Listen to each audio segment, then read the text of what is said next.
So before starting determinants, let's see the connection between the first three chapters.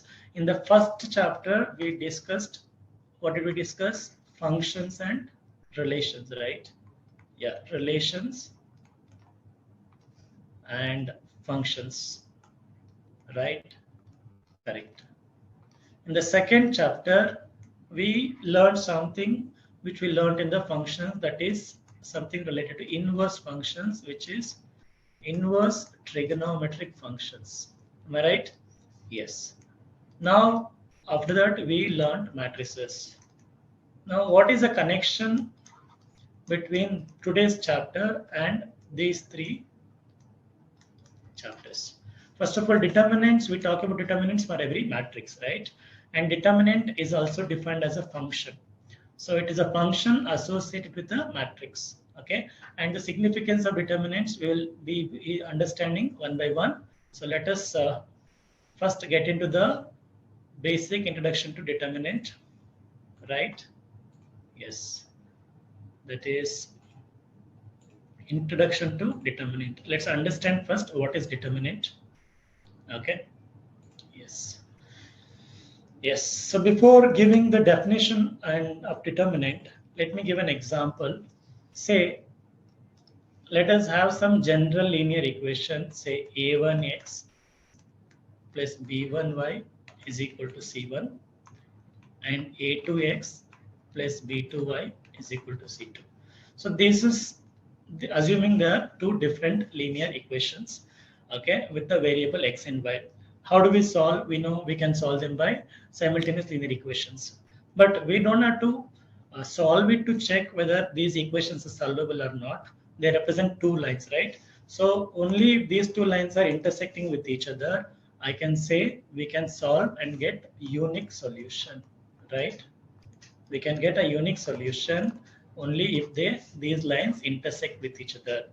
But there is a possibility, two more possibilities, that is these two lines may never intersect at all. That is, they can be parallel lines. If they are parallel lines, we will never get a solution. So that indicates there is no solution, right? Suppose there's another case where it can be a same line, then we will not get one answer, we get infinite solution. So when we get a unique solution, only if the lines are intersecting, right? So I need to observe that. For that, we have a condition, that is the ratio of the coefficients of x should not be equal to ratio of the coefficients of y, right? So in this case only we get that first condition and we get a unique solution. Suppose if they are equal to each other, that is if a1 by a2 is equal to b1 by b2, then that indicates they are parallel line, okay, and we will not get a solution. Now why am I talking about all this right now? So I'll explain. There is a very important connection between what you're going to learn today and these linear equations. So we all know from the previous class that any linear equation can be represented in the matrices. So how do we represent this in the matrix? So it can be a 2 cross 2 matrix because I have only 4 coefficients here. So a1, a2, b1, b2. So this is multiplied with two variables x and y. This can be represented as c1 as well as c2, right? So it's a 2 cross 2 by 2 matrix. This is 2 by 1 matrix. So I get 2 by 1 matrix after multiplying, right? So now I want to understand whether this equation is solvable or not. If this equation is solvable, then what I will get is a1 by a2 is not equal to b1 by b2. So I can rearrange this as a1 b2 minus a2 b1 is not equal to 0, right? And this expression itself is called determinant of this matrix, which is having elements a1, a2, b1, b2. Okay, so what is determinant then?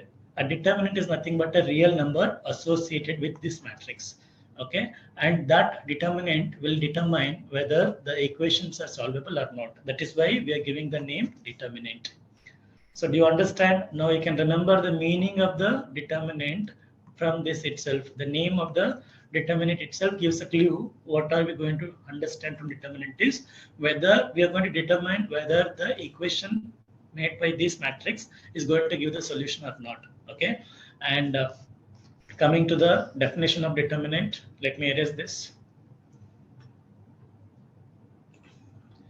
So yes, all this is explained here already in a different way. So whether or not the system of equations has a single solution is depending upon this expression, right? And that expression becomes determinant of the matrix. Okay, so in this case, we are given m1, m2, and n1, n2, and determinant of this matrix is given by, is represented, determinant of a matrix is represented by this symbol, or we also use the symbol delta, okay, of A.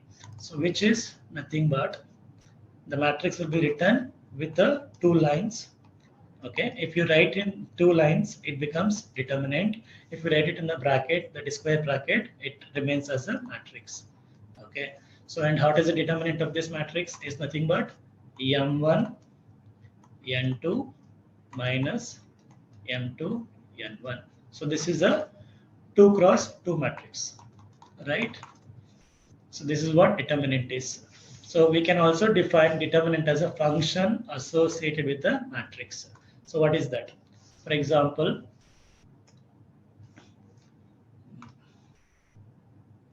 let me explain with the function, with the help of a function.